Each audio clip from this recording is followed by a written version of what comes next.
આજનો વિડીયો દરેક ગૃહિણી માટે છે ખૂબ જ ખાસ, તો વિડીયોને એન્ડ સુધી જોતા રહો.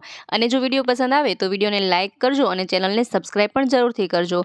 તો ચાલો શરૂ કરીએ વિડીયો. જોઈએ અવનવા ઉપયોગી અનેક આઈડિયાઝ. તો જોઈએ આઈડિયા નંબર 1.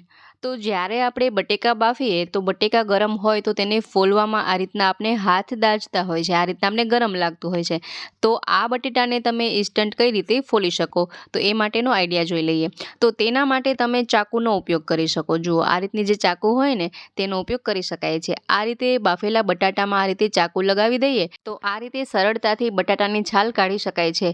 અમુક વખત ઇન્સ્ટન્ટ આપણે શાક બનાવતા હોય, એટલો સમય ન હોય કે બટાટાને ઠંડા થવા દઈએ, તો આ રીતે તમે ગરમ બટાટામાંથી પણ ફટાફટ છાલ ઉતારી શકો છો, કાઢી શકો છો. છે ને ખૂબ જ સરસ અને ઇફેક્ટિવ આઈડિયા. તો ઘણી વખત મિક્સરની જે જાર હોય તે આ રીતના જૂની થઈ ગઈ હોય, જેનો કલર ડલ થઈ જાય, અને અમુક વખત તો આ જારમાંથી એવી સ્મેલ આવતી હોય છે અને તેમાં પીળાશ આવી જતી હોય છે. તો આ જારને આપણે નવી કઈ રીતે બનાવી શકાય, જુઓ. તો તેના માટે આપણે અહીં ડિટર્જન્ટ પાવડર લેવાનો છે. જે પણ પાવડર તમે કપડાં ધોવામાં યુઝ કરતા હોય તે પાવડર આપણે 1 ચમચી જેટલો લઈશું. ત્યાર પછી તેમાં થોડું પાણી ઉમેરીએ. જુઓ, આ જે જારમાં આ ચકરી છે ને તે ડૂબી જાય ને તેટલું પાણી તેમાં આપણે એડ કરીશું. આ રીતે ડિટર્જન્ટ પાવડરમાં પાણી એડ કરી હવે આ મિક્સર પર આપણે તેને રાખી અને મિક્સર ચલાવીએ. જુઓ, આ રીતે આપણે 1 મિનિટ સુધી આ રીતે આ પાવડરવાળા પાણીને આ રીતે ચલાવવાનું છે, જેથી કે શું થશે કે આમાં શાર્પનેસ આવી જશે. આ જે પ્લાસ્ટિક ડલ થઈ ગયેલું છે ને તે એકદમ કાચ જેવું બની જશે. આ રીતે આપણે મિક્સરમાં આ રીતના ડિટર્જન્ટ પાવડર એડ કરી અને ઉમેરવાથી આ જે મિક્સર જારમાંથી દુર્ગંધ આવે છે તે પણ જતી રહેશે અને મિક્સર જાર એકદમ નવી બની જાય છે. જુઓ, અને જે પણ ગંદકી હોય, પીળાશ હોય, તે બધી જ આમાંથી જતી રહેશે. હવે આને આપણે એક વાસણમાં આ પાણી કાઢી લઈએ. હવે આ જે ડિટર્જન્ટ પાવડરવાળું પાણી છે તેનાથી તમે વાસણ પણ સાફ કરી શકો છો. તો મિક્સર જાર અંદરની તરફ તો એકદમ સાફ થઈ ગઈ છે. હવે બહારની બાજુ પણ આ રીતે આપણે સાફ કરી લઈએ. જુઓ, જેથી કે તે બહારની બાજુ પણ એકદમ ચમક આવી જાય. તો આ રીતે આપણે તેને સરસ રીતે ઘસી લેવાની છે. ત્યાર પછી સાદા પાણીથી તેને ધોઈ નાખીએ. તમે જોઈ શકશો કે મિક્સર જારમાં એક જાતની એક શાર્પનેસ આવી જશે, એક જાતની ચમક આવી જશે અને તે એકદમ નવું બની જશે. જુઓ, તમે જોઈ શકો છો મિક્સર જાર કેવી હતી અને કેટલી નવી બની ગઈ છે. તો ખૂબ જ અસરકારક આઈડિયા છે. જ્યારે પણ મિક્સર જાર જૂની થઈ જાય, દુર્ગંધ આવે કે પીળાશ આવી જાય તો આ રીતે સાફ કરી શકાય છે.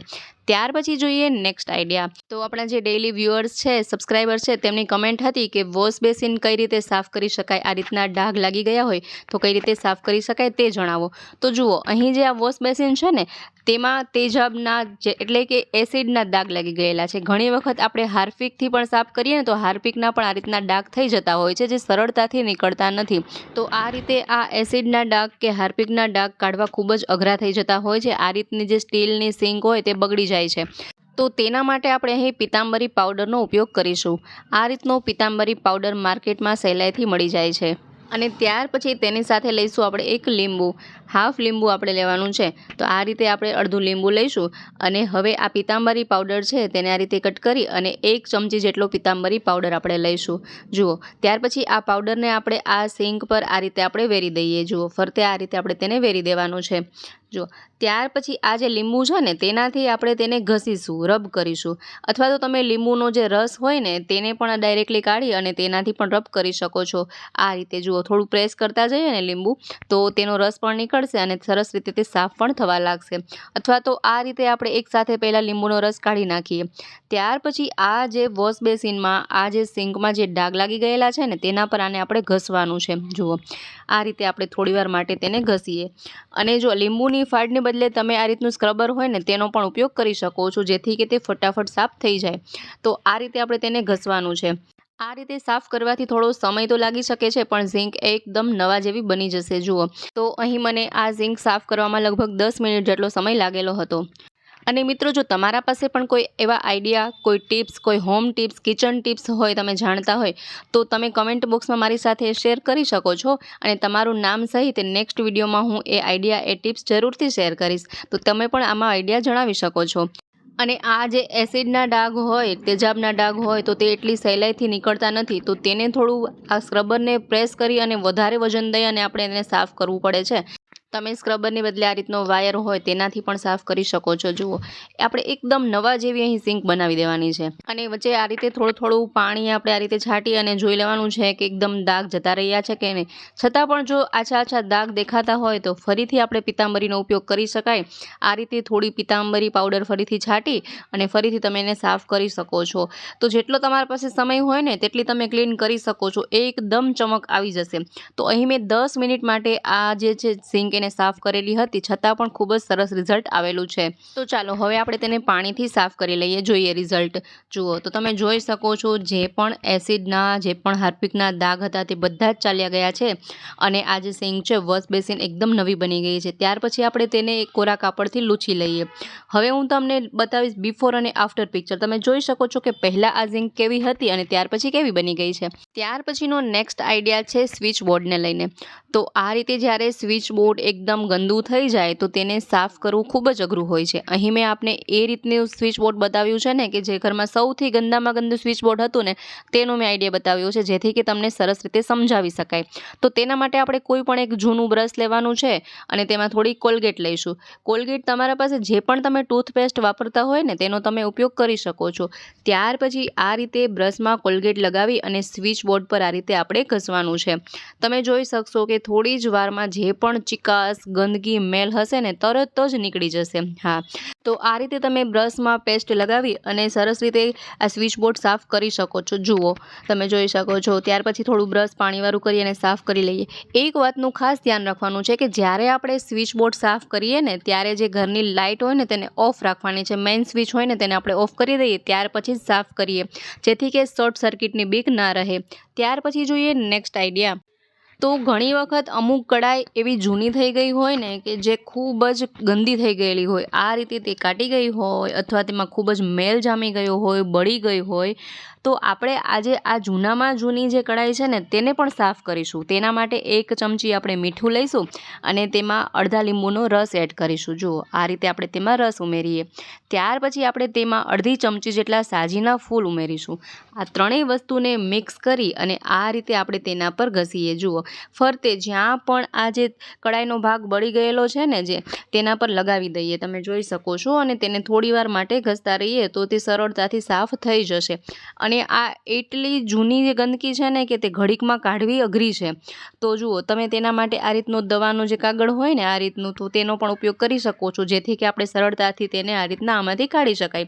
તો આ પણ તમે ઉપયોગમાં લઈ શકો છો. અને આના સિવાય તમને બીજી રીત પણ બનાવી દો. આટલું તો તમારા પાસે સમય ન હોય ને સાફ કરવા માટે, તો તમે આમાં શું કરી શકો કે આમાં જે પાણી ભરી અને આપણે આ કડાઈ રાખી દેવાની છે ગેસ પર. ગેસ ચાલુ કરી દઈએ અને આ પાણીને ગરમ થવા દઈએ અને તેમાં થોડું પિતાંબરી પાવડર એડ કરી દઈએ. જુઓ, આ રીતે પિતાંબરી પાવડરવાળું પાણી આપણે ગરમ કરવાનું છે અને હવે આને આપણે અડધો કલાક સુધી એમને એમ રહેવા દઈએ અને તેને પાણીને ખૂબ ગરમ કરી લેવાનું છે. જુઓ, આ રીતે પાણી ઉકળવા લાગે ને એટલી હદ સુધી તેને આપણે ગરમ કરી દઈએ, જેથી કે જે પણ ગંદકી છે ને તે પીગળવા લાગશે. તો અહીં આ પાણી થોડું ઠંડુ થઈ ગયું છે. ત્યાર પછી તે પાણીને આપણે વોશ બેસિનમાં ફેંકી દઈએ અને ત્યાર પછી હવે આ જે પણ બળેલો ભાગ છે, જે પણ ચિકાસ છે, ફટાફટ નીકળી જશે. જુઓ, આ રીતે તમે વાયરથી ઘસી શકો છો અને તમે જોઈ શકો છો લાઈવ કે આપણે આ વાયરને આ રીતે થોડુંક જ રબ કરવાથી તેમાં જે પણ આ જૂનો જે દાજી ગયેલો ભાગ છે ને ફટાફટ નીકળવા લાગ્યો છે ને. ખૂબ જ સરળ આઈડિયા છે. તમે કોઈ પણ રીતની તવી હોય, કોઈ પણ કડાઈ હોય, કોઈ પણ વાસણ એવું હોય જૂનું કે જે વર્ષોથી આ તે બળી ગયેલું હોય, જે સાફ થઈ શકે એવું ન હોય, તેને પણ તમે આ રીતે સાફ કરી શકો છો. એકદમ નવા જેવું બની જશે. છે ને ખૂબ જ સરસ આઈડિયા. હવે જુઓ, આ ભાગ આપણે સાફ કરવાનો છે. આ પણ ખૂબ જ બળી ગયેલો ભાગ છે. તો તેના માટે પણ આપણે થોડું મીઠું લઈએ, થોડા સાજીના ફૂલ લઈએ અને લીંબુનો રસ લઈએ. આ રીતે ત્રણેય વસ્તુને મિક્સ કરી અને તેના પર આપણે તેને ઘસીએ. થોડી જ વારમાં આ જે છે તે પણ બધી જ ગંદકી, મેલ જે જામી ગયું છે તે તરત જ નીકળી જશે. અને આ રીતના જે ટીનના વાસણ હોય ને તેમાંથી તો જે આ બળેલો ભાગ લાગી ગયો હોય તે તો કાઢવો ખૂબ જ અઘરો થતો હોય છે. જેના ઘરમાં આવા વાસણ હશે તેમને ખબર હશે. તો જુઓ, આને પણ તમે સરળતાથી સાફ કરી શકો છો. એકદમ નવા જેવું અહીં આપણે લોયું બનાવી દીધેલું છે. તો આ રીતે તમે કડાઈને સાફ કરી શકો છો. કોઈ પણ વાસણ જો બળી ગયેલા જૂના હોય તો તમે આવા જિદ્દીમાં જિદ્દી વાસણ પણ સાફ કરી શકો છો આ સરળ રીતથી. તો ત્યાર પછી આપણે જોઈએ નેક્સ્ટ આઈડિયા. નેક્સ્ટ આઈડિયા છે સાવણીને લઈને. તો ઘણી વખત એવું થાય કે આપણે ક્યાંય ખૂણા ખાંચ કે ક્યાંય વાળવાનું હોય એવી ઝીણી જગ્યા હોય જ્યાં આપણે સાવેણી ન પહોંચી શકીએ અથવા તો સાવેણી આ રીતે તેમાં ફસાય તો તૂટી જવાની બીક રહે, તેમાં જે રૂછા હોય તે બધા નીકળી જાય તો સાવેણી જલ્દીથી તૂટી જાય. તો તેના માટે તમે આ ઉપયોગ કરી શકો છો. કોઈ પણ જૂનું જે મોજું ઘરમાં પડ્યું હોય તે મોજું લઈશું અને આ સાવેણી પર આ મોજાને આપણે પહેરાવી દઈએ. જુઓ આ રીતે આપણે મોજું સાવેણી પર પહેરાવી દઈએ. ત્યાર પછી તમે તેને રબરથી બાંધી લો અથવા તો આ રીતે દોરીથી બાંધી લો. આ રીતે આપણે તેને બાંધી લેવાનું છે. હવે ઘરના કોઈ પણ ખૂણે કોઈ પણ નાનામાં નાની જગ્યામાં પણ તમે આ રીતે વાળી શકો છો, સાફ સફાઈ કરી શકો છો. ખૂબ જ સરસ અને ખૂબ જ ઇફેક્ટિવ આઈડિયા છે.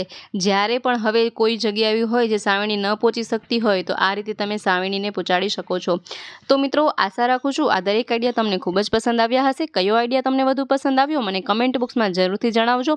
સાથે જ વિડીયો પસંદ આવ્યો હોય તો વિડીયોને લાઇક કરો, શેર કરો, તેમજ અમારી ચેનલ પર નવા હોય, પહેલીવાર ચેનલ પર વિઝિટ કરી રહ્યા હોય તો ચેનલને સબસ્ક્રાઈબ જરૂરથી કરજો. ફરી મળીએ નવા વિડીયોમાં નવા જ આઈડિયા સાથે.